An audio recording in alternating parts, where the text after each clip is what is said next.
Let's go.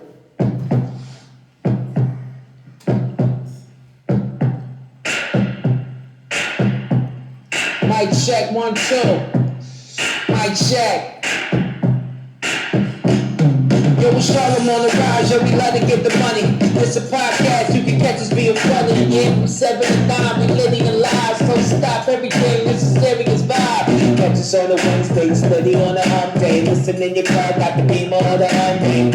Facebook Live, we live on the rec. You can call a kicker with us if you show respect. Yo, a lot of topics, we always got a profit. You know we neighborhood, we always kicking balance. Yeah, that's the stilo we do it for the people.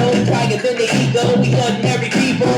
We be kicking in cause you know we living in. Come to catch a vibe, it's a vibe, come and witness it. We down for each other no matter the weather. It's the beat 139 cause Harlem stick together, what's up?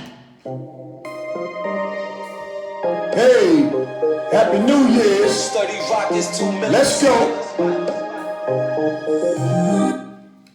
Yeah. Welcome to the Beat 139. I'm Doc. I'm Don Vito. What's good? What's good, family? How y'all? What's good? Yeah. Happy New Year's and all that. Yeah, it's the 30th. You know, one day away from the big day. The big 2020. The big 2020.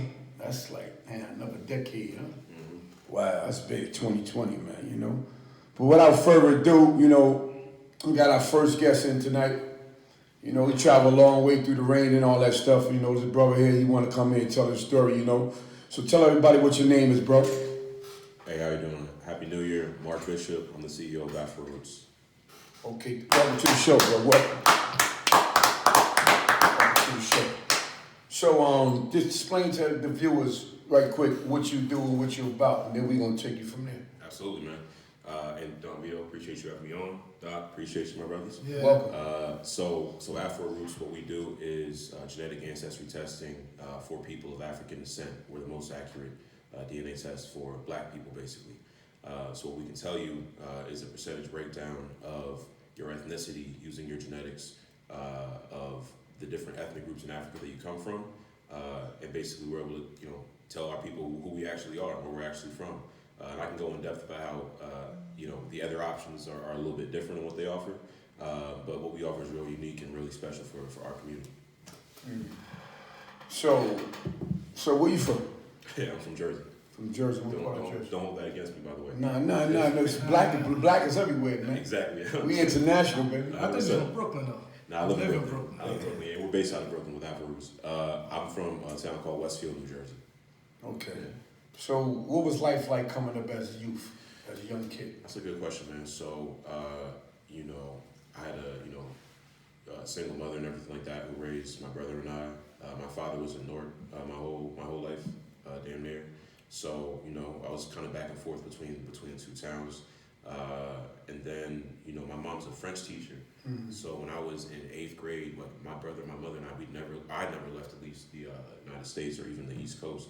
And then my mother, she went and won an award. So we actually got to go move to France for a year in high school. Mm. So I got to live out in France, and I didn't speak any French, and I didn't know anybody out there. Mm. And it was just the three of us out there. And we were dead broke. But you, your mom, and your brother? She won the award. I'm sorry? You, your mom, and your brother? My mom, my brother, and How I. far apart you and your brothers? 2 years. Wow, so that's good. So y'all be able to, you know, y'all got each other. Yeah, exactly, each other to kind of bond. And I was 14. He was 11. Then he turned 12 out there. And I'm sorry, it was a Fulbright grant. So they do this program where, excuse me, they take teachers who teach foreign languages in America or in any country, and then you could transfer and do your same job, but teach your native language in another country. So my mom's a French teacher in America. She taught English in France, and then a French woman who teaches English out there came to New Jersey and taught French in my mother's school for a year. So like a swap. swap. So swap. It was a swap. A teacher swap. Teacher swap. Yeah, but the point, I mean, I guess like that kind of segues into this now, because when I was out there, man, I had a lot of friends from all over the place, right? The black people out in Europe are from Africa. They're from, you know, French Africa, the Congo, Senegal, etc. Mm-hmm. And when I was out there, people would ask me like, oh, like, white people would ask me like, oh, like, where are you from? Or even African people, where are you from? And I'm like, I'm from New Jersey. And they're like, nah, that's not the answer we're looking for, bro. Like, you know what I'm saying? Like, also, out there, they don't look for like what state you from. Nah, man, they want to know what his nationality is. They want to know the real real thing. Cause that's what they're accustomed to. The origin. Yeah. Where you come from. Yeah. That's what they're accustomed to, bro. And honestly, man, like when I couldn't give them an answer, it really made me feel like inferior. I'm not even gonna lie to you. Like it made me feel deeply, because I thought I was intelligent, I thought I was smart, and then I can't answer this basic ass question. You know what I mean? So that years later, I think that was something that subconsciously made me, drove me to kind of do what I'm doing now. But you want to hear something You was funny 16 I was 14 to 15 out there. when that happened. Yes. Okay. Yeah. But not to cut Doc off, right? But a lot of people don't know where they're from. Yeah, that's very true. Everybody say Africa, because they black. Because I said Africa. You know, and I'm not going to say that maybe my ancestors or the original ancestors, that's the motherland. But my mother stopped me one day because I kept saying that. Because I never bothered to do any research or whatever the things that you do as a profession. Yeah.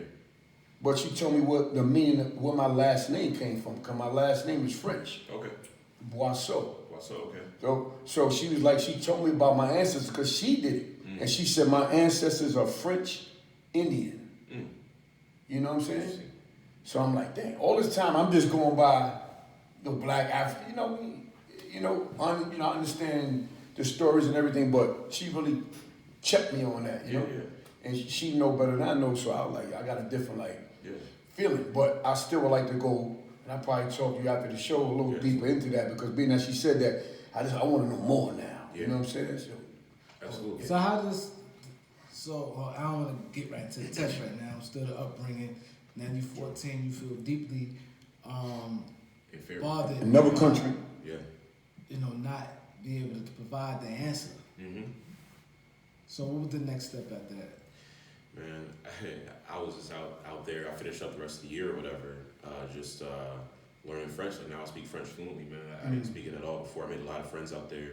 And I was definitely, spending a lot of time and noticing that, our people, we could be in a better position all over the world, man.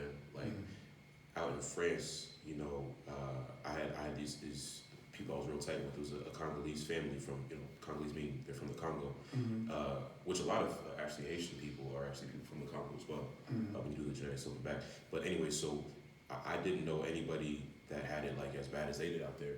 And the thing is, like in America,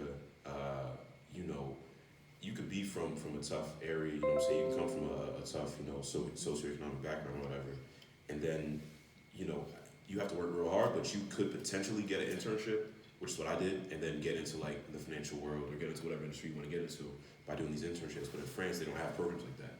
In France, man, they discriminate against you based on where you live. So if you apply for a job and they see your last name is something that is like African, and you live in like this bad part of Paris, this bad part of Rennes, the city that I used to live in, they'll discriminate you on that basis alone. Because your last name. Because your last name, because of where you live. They're like, oh, we don't want people from Jersey City in here. We don't want people from, from Compton, whatever. You know what I'm saying? Right. That's those type of people in here. And that's a shame. I hope that's changed since then. But when I was living there, that was the case. So that was like a big lesson I learned when I was out there. Just like the disenfranchisement of our people. It runs real deep, man. It runs real deep. So how did your mom, how did she keep y'all, focused? And, not complaining or, Yeah. what did she do to soothe your mind, That's a very good question, bro. I mean, honestly, man, I'm not even, I try to be a very humble dude, man. I'm appreciative for every opportunity. I'm appreciative for this opportunity today. Right. She might have just been like, yo, at least you got a chance to live in France for a year, you know what I'm saying? Let's get over it, you know what I'm saying? What's so big about it? About what? Like they said, you got the opportunity. Experience. Yeah, the experience, man, the exposure, bro. A lot of talk about it. 95% of African Americans don't even have a passport. You know what I mean? So that means the vast majority of us are not even leaving the country. And we're in a country that we didn't originate in. So, we're in a location that wasn't built for us. Excuse me. But we're staying here. For good reason. There's obviously a lot of good programs we have here and good reason to stay here in America. More importantly, we as African Americans, man, we built this country. You know what I'm saying? Nobody else would be in America if it wasn't for our people. But it's a shame that we're not being exposed to other areas of the world the same way that other populations do. So I think that's the importance, is at a young age being exposed to a different culture. and seeing that there's more out there. And bro, I'm not gonna lie to you guys, man. Like when you leave the country, you go to France, you go to other places, Japan, whatever. They love us. They love African Americans because the only time they'll see an African American is on TV or in a movie or something like that, or in music. And people would ask me that, they're like, yo, you know Rick Ross? I was trying to get a clout, so I was like, yeah, I know it. I know it. You know what I'm saying? Like, he had a song like not that long ago. You know what I'm saying? Yeah, you gotta play, baby. Get the chicks like that too, right? Yeah, man. I'm like, work that. You know what I'm saying? Like, yeah, Jay-Z was my cousin. Yeah, we're related. Yeah. You know. So yeah, man. You know that's. I think that's the reason though it's important to travel outside the country and be exposed to other things though. Was it difficult to learn French? Absolutely, man. Absolutely. Because you made it sound easy. I went out there and I learned French. For 1 year. It's not like you grew up. That's what I'm saying. That's impressive. I've been trying to learn for a minute. I still ain't got it. No, man. It's challenging. But you know what, man? Like, I was 14. We had no friends. You moved to a place where, you know, that's an age where your friend group is really important to you. You know? Yeah, it is. And you go to this place where it's a big city and you don't know anybody in the whole But you had your brother. It's just me and my brother. Have you ain't had your brother? Man, that would've been tough. Yeah. It would've been tough, man. It would've been tough. And yeah, but what's the name? But yeah, because I wanted to make friends, I had to learn the language. I wanted to learn the culture as well. But it was a culture shock, bro. Like you go to a place, you've never been there, and every billboard, every movie, all the music is in a country, in a language you cannot understand. And the crazy part is I was in a French school there too. So we were all in a school of all French people that didn't speak any English. I was taking Spanish class in France in French. So they're saying, yeah, say like whatever in Spanish. I say it wrong. They're like, they're explaining to me in French how to say it. I'm like, I don't even speak French. So like, how am I gonna understand how to say it in Spanish? Like I was taking chemistry in French, and that was tough. So anyway, I really applied myself and everything, and you know, you just gotta make a way, man. You just gotta keep pushing. I'm not gonna lie, I had people really help me. I had people like out there like kind of tutor me a little bit, and that's how I learned. So you went to school out there and everything, right? Yes, sir. So when you was in school, what did you want to be? What did you know, I know what you do now, but Yeah. what did you want to be Wow. now that you're in France? I like that question, man. Oh, excuse me. While I was living in France, you said? Yeah, but when you got like that, when you was young, you in France, Yeah. you're learning everything is new, Mhm. you're going to school, Mm-hmm. you know, you get to that age when you're between like 14 and 18, you're trying to figure out what do you want to be, who you are, your mother took you to another country. Yeah. Where was your mindset at? Is what I'm trying to say. That's a good question, bro. I wanted to be a lawyer because growing up, the most successful people I knew were lawyers, and I just thought that I was good at talking or whatever, so I figured that's all they do. So I even interned when I was in France. I interned at a French law firm because in France they make everybody do an internship. By the way, one message I put out to anybody who's young who's watching this is like internships are very important. If you can get an internship in college or even in high school, it's very important. I like the way you said it. They make everybody do internships. Yeah, that's big because mandatory. you setting a person up to get Good job experience, hands-on. You're not getting paid, but you're getting that experience, Exactly. and they might pick you up. Exactly. You know what I'm 100%. saying? Yeah, that's 100%. good. That's cool. United States, they don't do stuff like They that. don't, man. Yeah, they don't. But I'll tell you, like, what it did for me is I worked in that law firm for a week or however long. It was a very short internship, and at the end, I was like, I actually don't want to be a lawyer. So, and that's another thing that internships do for you is you get an understanding of what you do like and what you don't like. Right. So how your brother, how he adapted to it? I know he was 12, but did he feel some of the same feelings you felt? Man, he was younger. Naturally he was younger, so he obviously loved it as well. He made a lot of friends out there, but I really stuck to the culture and I really learned it, like the language in and out. It took him a little bit longer. I think that's just because he was younger. Yeah, he's younger. But even now, man, like he works in Jersey City, and he still understands French very well. I can talk to him, have a whole conversation with him in French, and he'll understand. He'll speak it, but he understands. He understands it very well. Yeah. Have y'all been back out there? I have, man. I have. Thankfully, man. I've been out there. 3 more times on vacation each time. All right. So when you was 12, when the first time you went back out there? Oh, I was there 14 to 15, but when I came back, I was. You was 14. I'm sorry. Yeah, it's okay. I need to correct you on that. But when I went back when I was 22, so it was like. Oh, so you had a nice little gap. A little gap, man. Cause I had no money. You know what I'm saying? Like it's an expensive ass trip to get out there. I was fortunate to have an internship, like at a big company, and that helped me. That helped me afford the ticket. Actually, I paid for the ticket with my first check with that job. Your first check. Yeah. Wow. So you made good money your first at 22. Yeah, man, it was a blessing.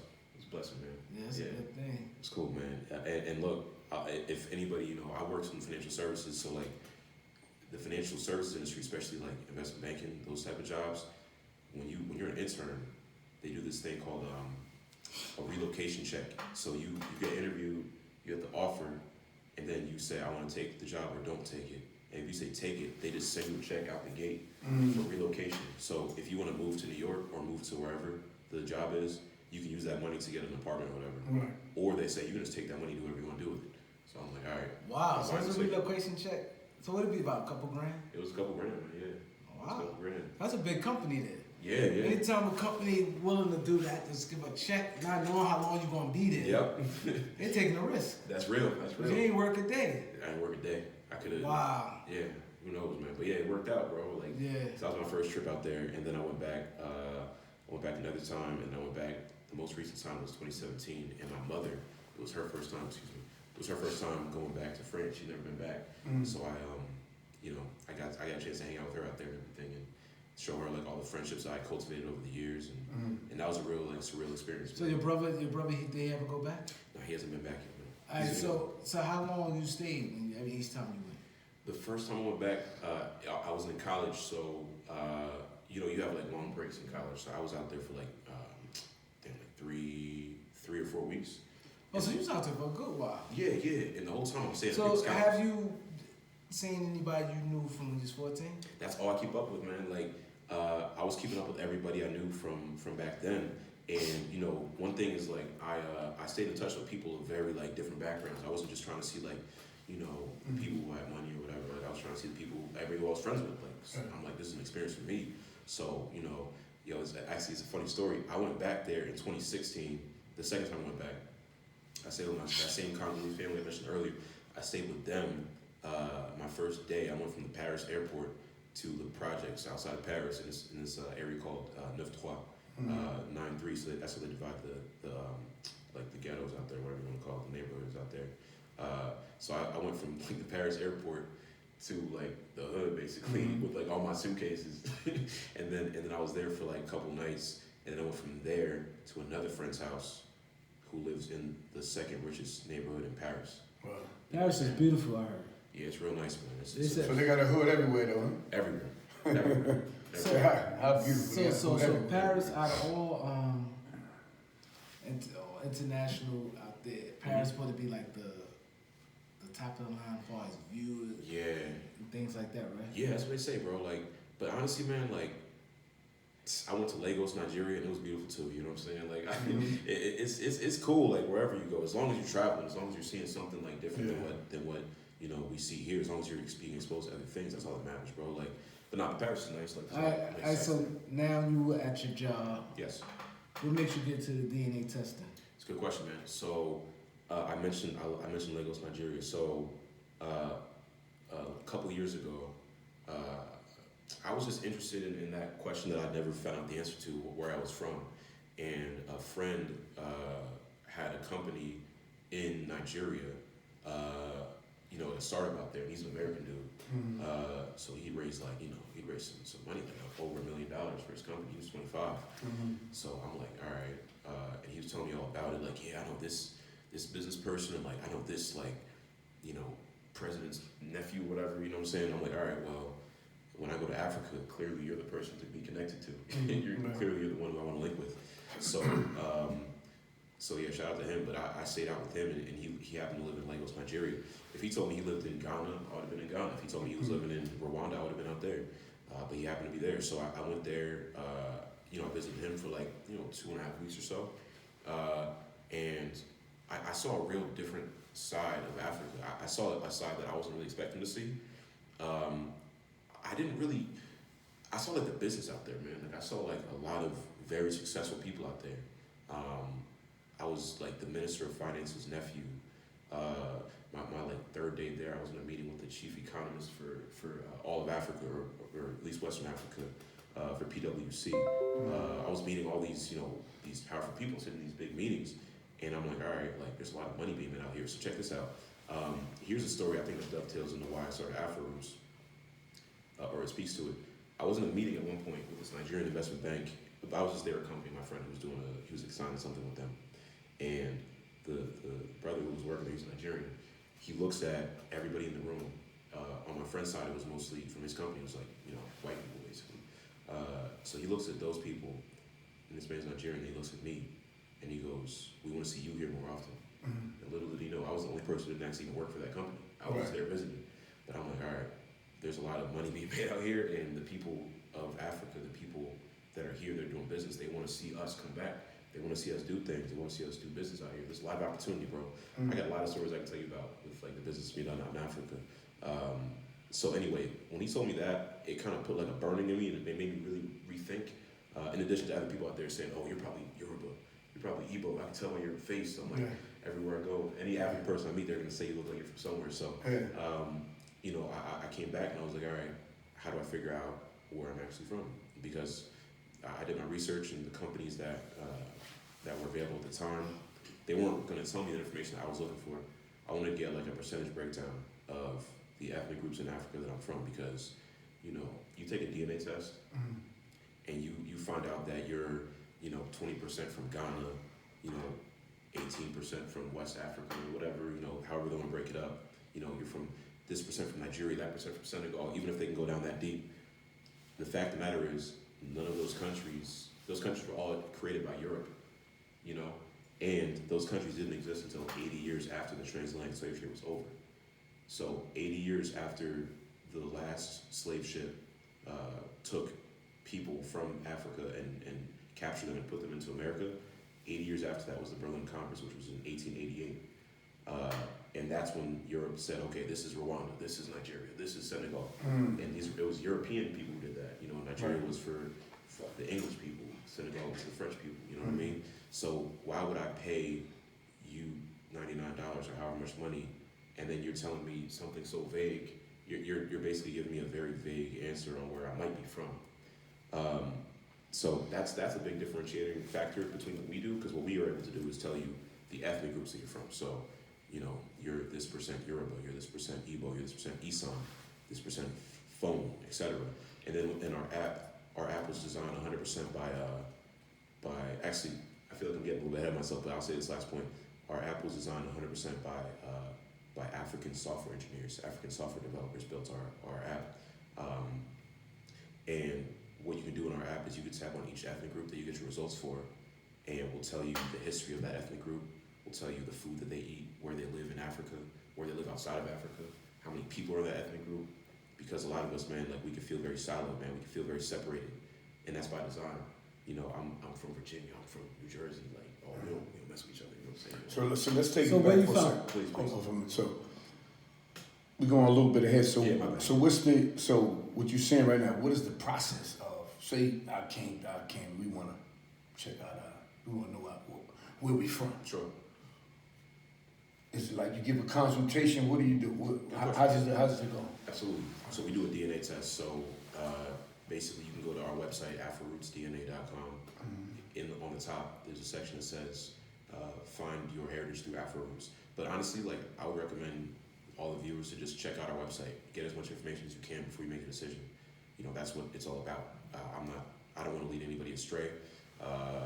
This is a black-owned company, and I built this company with a team, and I'm trying to be as transparent as possible, be as clear as possible. So we explain everything. The whole process is explained there. You purchase a DNA kit, we'll send them over to you. Then you give your sample, cheek swab, send it to our lab. We'll do the analysis over there, and then 4 to 6 weeks later, you'll get your results on our app. Oh, so basically we have to do the work for us, the kit and everything.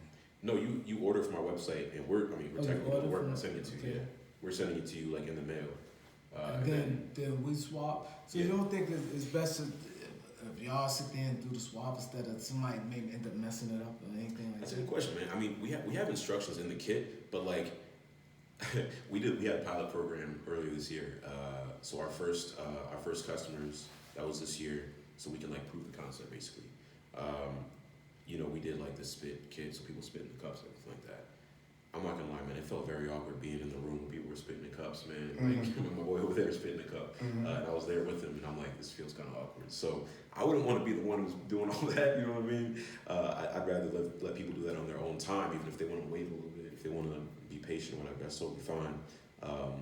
But I think the instructions are clear, and you know, again, it's all about transparency. If you have questions, like, you could hit me up directly and ask me. All right, so I want to ask you two more things real quick. Right, one, where did you find out you was from? Absolutely. And two, is there a price for this? There is a price. There's a price. Okay. But I like to call it an investment, because you're investing in yourself. You're investing in knowing who you truly are. But I'll tell you who you know who I come from, basically. So I wrote down my results here in notes. So, like, you know, I'm 16% Bariba. They live in Benin and Nigeria, and there's 1.4 million Bariba people. 9% Fon. They're in southern Benin. 5 million people. And outside in Africa, they're all over the place. They're in Belgium. They're in Brazil. They're in Haiti. They're in Japan. They're in their own, you know, area, their own kingdom. And one thing that's interesting about the Fon people, they had their own, back when it was like the kingdom, the Fon kingdom back in the day, they had a woman-led all-female army. And that's who they did battle with. That was who they used for battle. And that's like, you've seen Black Panther, they had the Dora Milaje in there, that might have been based on this. And that's in my blood, that's in my DNA, you know what I mean? Like, it's one of that is dope. So I'm 20% Yoruba. I think a lot of us know what Yoruba people are. There's like 40 million Yoruba people around the world. When you listen to Afrobeat music, a lot of those artists are Yoruba. And then I'm 8% Yakuba. So they live in the Ivory Coast, they live in Liberia, and they live in Guinea. So that's a bit about my results, man. And just one point before I jump to the cost is like how important that is, right? When you do your research using paper documents, or the census records, or living titles and marriage records and things of the sort, as a Black person in America, the furthest back you're going to be able to go is going to be the slave plantation, the forced labor camp that your people are from. I went to the African American History Museum in DC, which I recommend everybody go to. And they have a section there where you can basically look back and see your family history. And they'll use the census records and all these things. I found the slave plantation that my grandfather, where his people came from. My grandfather's last name is Morrison, rest in peace. And I found the Morrison slave plantation. And the owner of that slave plantation, he actually built guns for the Confederate Army. So you got to know the name. You got to know these names in order to get that information already. You actually, anybody can do this, man. Like Ancestry.com does it. There's other sources that do it as well. You have to pay for it, but at the museum it's free. But you could type in your oldest relative's name, and then you can look through all these documents and click through that, click through this, and eventually you'll see a record or something that indicates where they lived or however far back you can go. And I found, again, the slave plantation of my grandfather. So you just need the name. The name and the age. What if 10 people have that name? Well, yeah, so it's the name and then the age and like the city. Like if you know right, you need a little more information. Exactly, yeah. It's optional information, but there'll be a lot of people with the same name, but you can get an idea of like, oh, he did live in that. Right. But look at that, man. Like you're paying money, and I didn't pay, thankfully, but let's say you're paying money, and then you're finding, okay, these are the people who own your ancestors. Like, what does that do for our self-esteem? What does that do for our psyche, for our mental wealth, our mental health, excuse me? Think about that, right? What we're able to do, because frankly, there were no paper documents when they took us in boats. But what we're able to do is through DNA to trace back and see these are the ethnic groups, these are the kingdoms. This is the part of the original continent that you're from. And these are stories about that. So does it only just do like your ancestry, or say for a child that grew up without the mother or grew up without the father, never saw him, whatever the case may be? Yeah. Will it go through all of that also?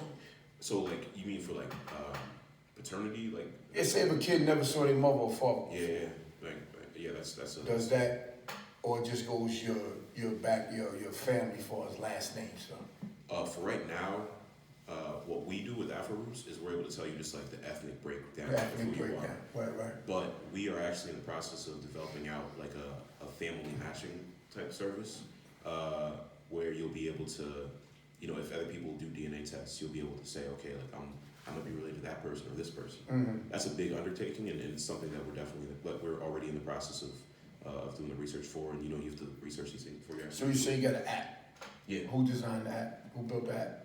The app was built by my CTO, Joseph, and a software developer in Kenya. So How many members that's part of your team? we got myself, my CTO, Joseph Obijulu. We have a COO, Andy, and we have 2 scientific advisors. So that's 5 people total. So is it a lucrative business? So far, yes, man. You know, it's obviously, you know, I hope you guys support and everything like that. You know what I'm saying? Yeah. So far, it's definitely been like, it's been real exciting. Because, look, man, from our pilot program, 2 different people are actually going to change their last names, you know, to last names that are in line with the ethnic groups that they had in common. So it's look, I'm doing this because I want to help our people. I want to help our community. Because, like I said, like, man, genetics, it extends far beyond even just like your ancestry or the ethnic groups that you're from. It also impacts your health, man. Like, you know, there's something called epigenetics. So we as well, everybody, I guess, in the human race inherits trauma from your ancestors. We as African Americans, we've inherited a lot of trauma from our ancestors, because think about the conditions that they were living in. Yeah.